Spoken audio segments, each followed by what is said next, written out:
Police समाज का रक्षक, नागरिकों की सुरक्षा और कानून व्यवस्था बनाए रखने का जिम्मा उठाता है, लेकिन जब यही रक्षक शोषण और प्रताड़ना का साधन बन जाते हैं तो नागरिकों का विश्वास टूट जाता है और न्याय की आस धूमिल हो जाती है। उत्तर प्रदेश की योगी सरकार एक तरफ महिलाओं के प्रति नए नए कानून बना रहा है, वहीं कानून की रक्षा करने के लिए कानून का दिन भर पाठ पढ़ते रहते हैं। मामला हरचंदपुर थाना क्षेत्र के अंतर्गत जोहवा सरकी गांव का है, जहां दो पक्षों में जमीनी विवाद चल रहा था। एक पक्ष में हरचंदपुर थाने पहुंचकर शिकायत करने के बाद उपनिरीक्षक प्रकाश पांडे आके बबूला हो गए। एक महिला को बुरी तरह पीट दिया, पीटने के साथ उसके कपड़े भी फाड़ दिए। जाति सूचक शब्दों से गाली देते हुए लड़की के मां और पिता को थाने में बिठा लिया। एक पक्ष का 151 में चालान रिपोर्ट तैयार कर लिया।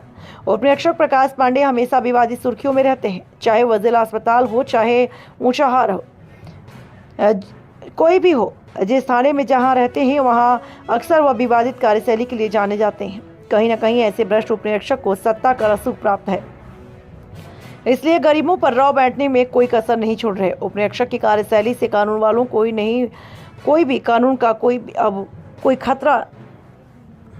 खतरा नहीं रहा। तो आम आदमी को अब क्या भरोसा, जब रक्षक ही भक्षक बन जाए, जब कानून का रखवाला ही कानून के तोड़कर, कानून से ऊपर उठकर अपने रक्षक रूप को भक्षक के रूप में परिवर्तित कर लेगा, तो आम आदमी क्या करेगा, किस पर भरोसा करेगा?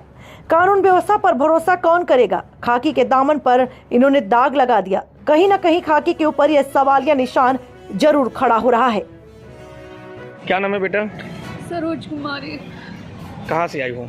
जोहवा सरकी से। थाना हरचंदपुर। क्या हुआ है, ये क्यों खून बह रहा नाक से? ये प्रकाश पांडे मारी रही, लड़ा के मारी रही। कौन है प्रकाश पांडे? दरोगा है। किस लिए मारा है? यार जमीन का मैटर था। मेरे भाई ने कहा कि जो हम लेखपाल को फोन कर रहे हैं, आपको सिविल विभाग वाले तो जानते हैं, लेकिन दरोगा आप क्यों मार रहे हैं मुझको? बस हम अपने भाई को छुड़ाने लगे, बस ये अपना मार शुरू कर दिया। थाने गई थी क्या आप लोग? नहीं, घर में आके मारा। थाने में कौन बंद है? थाने में मेरी मम्मी राजकुमारी और मेरा भाई सिद्धार्थ और विजय सेन। उधर से कोई बंद है? उधर से कोई नहीं बंद है। 3 माह हमारे मोबाइल। आज कहाँ पर आई हैं? आज एसपी ऑफिस से डीएम ऑफिस। मुलाकात हुई किसी से? किसी से नहीं। क्या चाहती हैं आप? हमारा न्याय होना चाहिए। क्या नाम है? हमारा नाम शिमला गोपाल। कहाँ से आई हो? जोहवा सरकी से। थाना हरचंदपुर। क्या मामला हुआ बेटा, पूरी बात बताओ।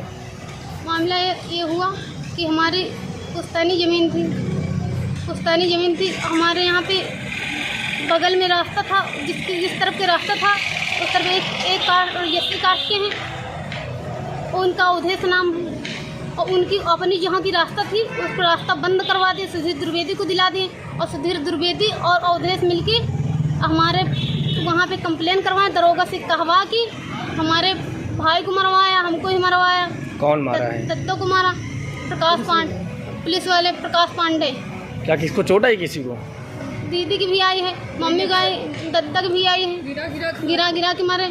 थाने नहीं गई थी क्या? थाने गए। उसके बाद वहाँ पे जब गए थे तो जब वहाँ पहुँची जाके तो कह रहे हैं दरोगा वहाँ घर के अंदर घुस गए कि यहाँ चलिए, थाने चलिए। तो दत्ता ने पूछी ये तो राजस्व का मैटर, तो लेखपाल यहाँ के आके इंक्वायरी करेगा, लेखपाल समझे तो करके, हम मैं क्यों थाने जाऊँ? तो उसी में प्रकाश पांडे जो हैं दत्ता को चट्टों से मारने लगे, लातों घुसकों से मारने लगे, कमरे में अंदर घुस गए, घसीट के मारा, और दीदी छुड़ाने लगे, हमने छुड़ाने दीदी के लड़ा दिया, गुदी का मारा नाक में। और किसने मारा गुद का नाक में? प्रकाश पांडे। उसके बाद अब हमको पकड़ने दौड़े और छुड़ाने की कोशिश किया, हमारे कुर्ते भी फाड़ दिए। उसके बाद दीदी को कुर्ता भी फाड़ दिए। थाने में कौन बंद इस वक्त? थाने में मम्मी, हमारी राजकुमारी मम्मी का नाम है, हमारे सांजिल भाई का नाम है सिद्धार्थ। उधर से कौन बंद है? उधर तो कोई नहीं। तो कहाँ पर आई थी आज? उसके छोटे वाले का नाम विजय सेन। यहाँ कहाँ पर आई थी आज? यहाँ पे आई एसपी ऑफिस और डीएम ऑफिस। मुलाकात हुई किसी से? एसपी साहब से नहीं मुलाकात हुई, न डीएम साहब से मुलाकात हुई। तो क्या चाहती हो तुम? हम तो चाहते हैं कि हमको इंसाफ मिले।